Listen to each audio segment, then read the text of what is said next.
ناظرین، قرآن مجید فرقان حمید میں اللہ سبحانہ و تعالیٰ سورہ البروج میں ایک خاص واقعے کی طرف اشارہ فرماتے ہیں کہ کھائی والوں پر لعنت ہو، اس بھڑکتی آگ والے جب وہ اس کے کناروں پر بیٹھے تھے، اور خود گواہ ہیں جو کچھ وہ مسلمانوں کے ساتھ کر رہے تھے۔ انہیں مسلمانوں کا کیا برا لگا؟ یہی نہ کہ وہ ایک اللہ پر ایمان لائے، اس اللہ پر جو تمام عزت اور تمام خوبیوں والا ہے، اور اسی کے لیے آسمانوں اور زمینوں کی سلطنت ہے، اور اللہ ہر چیز پر گواہ ہے۔ بے شک جنہوں نے مسلمان مرد اور عورتوں کو تکلیف دی اور پھر توبہ نہ کی تو ان کے لیے جہنم کی آگ کا عذاب ہے۔ ناظرین، قرآن مجید فرقان حمید کی اس آیت میں بھڑکتی آگ اور مسلمانوں کو تکلیف پہنچانے سے کیا مراد ہے، اس بارے میں رسول اللہ صلی اللہ علیہ وآلہ وسلم نے حدیث مبارکہ میں اپنی امت کو کچھ اس طرح سے بیان فرمایا ہے کہ یہ لوگ اصحاب الخدود تھے، یعنی 20,000 ایسے لوگ جنہیں صرف ایک خدا پر ایمان لانے پر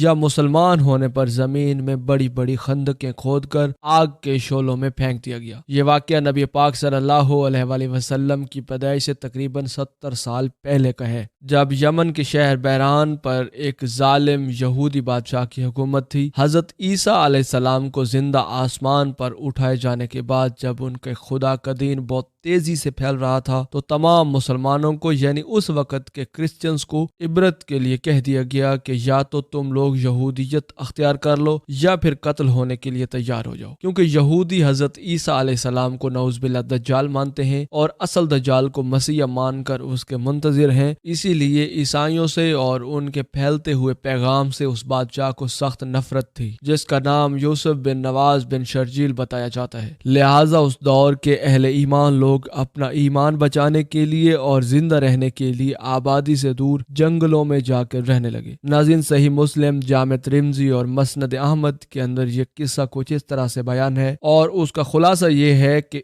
اس بادشاہ کے دربار میں ایک جادوگر رہتا تھا۔ جب اس جادوگر کی موت کا وقت قریب آیا تو اس نے بادشاہ سے درخواست کی کہ میں بہت بوڑھا ہو گیا ہوں اور شاید اب میری موت کا وقت بھی قریب ہے، لہٰذا ایک ہوشیار اور ہونہار لڑکے کو مجھے دیا جائے تاکہ میں اپنا علم اسے منتقل کر سکوں اور میرے بعد یہ علم مٹ نہ جائے۔ چنانچہ ڈھونڈ کر پورے ملک سے ہونہار اور ہوشیار لڑکے کو منتخب کیا گیا جو روزانہ اس جادوگر کے پاس جا کر اس کا علم سیکھتا تھا، اور اس لڑکے کا نام عبداللہ بن تامر بیان ہوتا ہے۔ جادوگر کے پاس جانے کے لیے اس لڑکے کو جنگل کا راستہ اور ایک پل کراس کرنا پڑتا تھا۔ اسی جنگل کے اندر ایک عیسائی راہب بھی رہتا تھا جو اس وقت کے اعتبار سے دین حق پر تھا، یعنی ایک خدا اور حضرت عیسیٰ علیہ نبی علیہ السلام کو اللہ کا پیغمبر مان کر ان کی تعلیمات کی تبلیغ کی ہر ممکن کوشش کرتا۔ یہ لڑکا اس راہب کی حق کی باتوں سے بہت زیادہ متاثر ہوتا، اس کے پاس بیٹھ کر اس کی باتیں سنتا جو کہ ایک خدا تک پہنچانے والی تھی۔ لہٰذا یہ ہر روز اس راہب کے پاس جا کر بیٹھنے لگا۔ اللہ سبحانہ و تعالیٰ نے اس کو ایسا پختہ ایمان عطا فرمایا کہ ایمان کی خاطر اس نے لوگوں کی اذیتیں بھی برداشت کی، لیکن اپنے ایمان کو خفیہ رکھا، کیونکہ جب جانے کے وقت یہ راستے میں راہب کے پاس بیٹھتا تو یہاں پر کچھ وقت لگ جاتا، اور جب یہاں سے جادوگر کے پاس دیر سے پہنچتا تو وہ اسے مارتا تھا، اور جب وہ واپسی کے وقت پھر راہب کے پاس بیٹھتا تو گھر والے بھی اسے دیر سے پہنچنے پر مارتے تھے، لیکن اس نے کسی کی بھی پرواہ کیے بغیر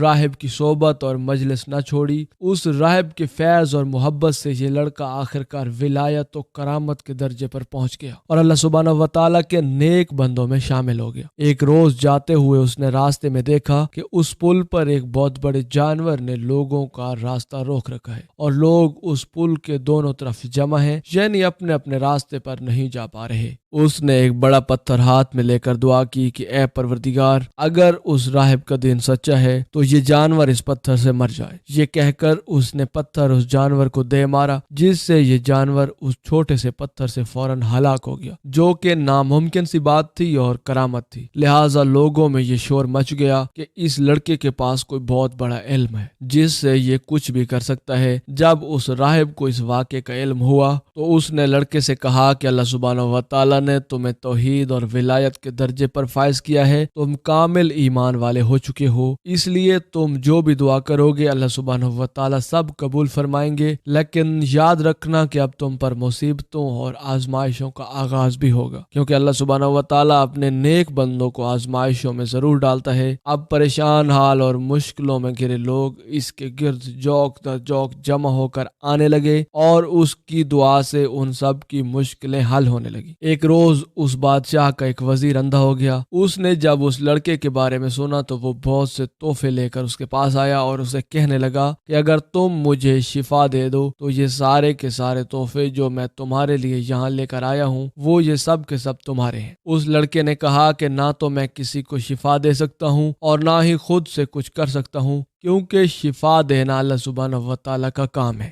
ہاں، اگر تو اللہ پر ایمان لے آئے تو میں اللہ سبحانہ و تعالیٰ سے دعا کروں گا کہ وہ تجھے شفا دے دے۔ لہٰذا یہ وزیر اس کی تبلیغ پر اللہ پر ایمان لے آیا۔ سو اس لڑکے نے دعا کی اور اللہ سبحانہ و تعالیٰ نے اس اندھے کو شفا دے دی اور اس کی بینائی واپس آ گئی۔ یہ وزیر بادشاہ کے پاس آیا اور اس کے پاس جا کر بیٹھ گیا جس طرح سے وہ پہلے دربار میں بیٹھا کرتا تھا۔ سو بادشاہ نے حیران ہو کر پوچھا کہ تیری بینائی کیسے واپس آ گئی؟ اس وزیر نے کہا کہ میرے رب نے واپس کر دی۔ بادشاہ نے کہا کہ کیا میرے علاوہ بھی تیرا کوئی رب ہے؟ وزیر نے کہا کہ تیرا اور میرا رب صرف اللہ ہے۔ اس بات پر بادشاہ اس وزیر کو پکڑ کر سخت ترین سزا دینے لگا۔ تو اس نے بادشاہ کو اس لڑکے کے بارے میں بیان کیا کہ یہ سب کچھ اس کی دعا سے ممکن ہوا۔ سو اس لڑکے کو دربار میں بلایا گیا اور جب وہ دربار میں حاضر ہوا تو بادشاہ نے اسے کہا کہ اے بیٹے، کیا تیرا جادو اس حد تک پہنچ گیا ہے کہ اب تو اندھے اور کوڑی کے مریضوں کو بھی صحیح کرنے لگ گیا ہے؟ لڑکے نے کہا کہ میں کسی کو شفا نہیں دیتا،